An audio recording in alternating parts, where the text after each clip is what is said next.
हामी बुढाबुढी चाहिँ पक्काला मन्दिर पूजा गर्न जाँदैछौँ। बुढीले भाले झुन्नाएर यसरी हिँड्नुपर्छ। कसरी हिँड्नुभयो भाले पुरै झुन्नाएर झोला झुन्नाएर जस्तो गरेर च्याप्प नछेपेर।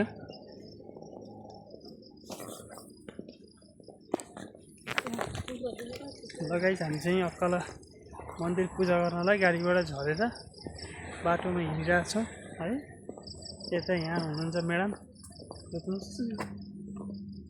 यता म्याडम हुनुहुन्छ यता, अनि यता चाहिँ म छु है।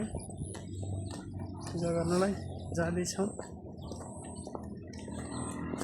त यो वरि म पसै बस्दैन, यहाँ पुजारी हुन्छ कि हुँदैन वरिपरि? ए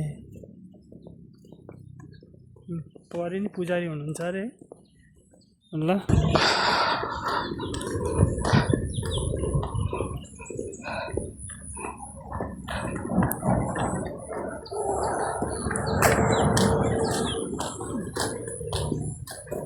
हामीले सेल्फी स्टिक पनि लिएर छौँ गाइस।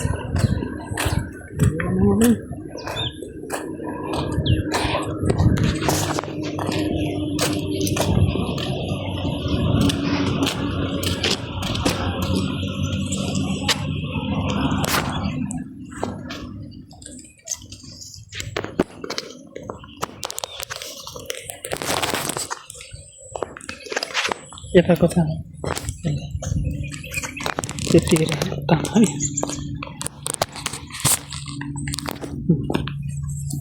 म देखिसु हेर गाइस। ल अब हामी चाहिँ जाँदैछौँ, बाटोमा हिँड्दैछौँ। मन्दिर चाहिँ वहाँ पारि छ मन्दिर चाहिँ वहाँ छ। हामी चाहिँ वरि पूजा गर्न भनेर हिँड्दैछौँ।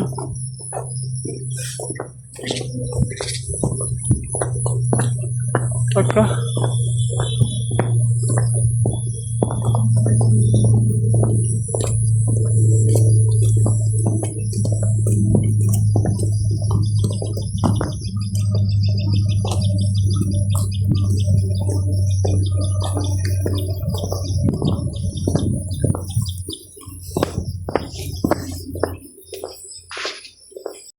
हेलो गाइस, फाइनली हामी चाहिँ अक्काला मन्दिर चाहिँ पूजा गर्नको लागि चाहिँ दर्शन गर्नको लागि चाहिँ आएको थियौँ बुढाबुढी मिलेर है।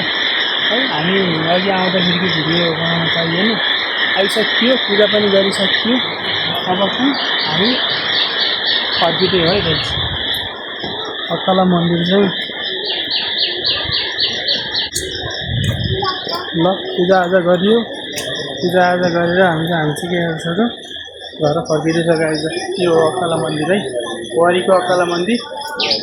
यहाँ चाहिँ तपाईँहरू आउन सक्नुहुन्छ, यहाँ नजिकै छ। तनहुँवासीहरू चाहिँ विशेष गरी आउनै पर्ने ठाउँ हो यो। धर्म कर्ममा अलिकति इन्ट्रेस्ट गर्नुपर्छ गाइस। धर्म कर्म भनेको गर्नुपर्छ।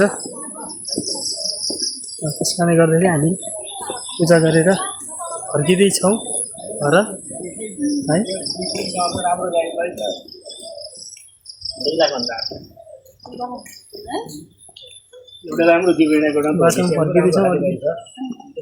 कस्तो लाग्दैछ? राम्रै लाग्यो, रमाइलो छ, एकदम रमाइलो लाग्यो कि हल्का हल्का रमाइलो लाग्यो? रमाइलो, ठिकै रमाइलो छ। धर्म कर्म गर्न पाउँदाखेरि कतिको खुसी लागेर आएको छ? खुसी लाग्छ नि, घरमा मन्दिरमा पूजा गर्दा खुसी लाग्छ। खुसी लाग्छ, ठिक छ। ल गाइस, अब हामी चाहिँ पूजाआजा गरिकन घर जाँदैछौँ है।